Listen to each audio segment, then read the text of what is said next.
Hi dear friend, आज मैं हनी के बारे में बात करना चाह रहा हूँ। Honey helps to relieve cough through several complementary mechanism. ये तो अभी रेगुलर चल ही रहा है। आखिर मोड ऑफ एक्शन इसका क्या हो सकता है? मोड ऑफ एक्शन में इसको देखते हैं कि एक बहुत ही अच्छा डिमल्सेंट है। सो डिमल्सेंट होने का मतलब क्या कह रहे हैं कि एक शूदिंग इफेक्ट आता है। Honey forms a protective coating over the irritating mucous membranes of the throat. This also reduces stimulation of cough receptor and decreases the cough reflexes also. और मोस्ट प्रोबेबली क्या देखा जाता है कि एक सलाइवरी स्टिमुलेंट भी है, because it's sweets, so various nature increase saliva production.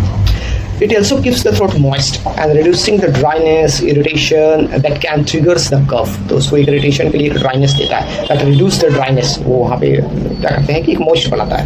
Third most important चीज़ बताता हूँ कि honey is also a anti-inflammatory actions. तो क्या होता है कि honey contain flavonoids. You know flavonoids, the flavonoids and phenolic compounds with anti-inflammatory property that heavy. So it also reduces the inflammatory of pharyngeal and upper airway mucosa, thereby decreasing the cough. So these are the fundamental thing, and WHO also recommended the cough for the good demulcents. Thank you.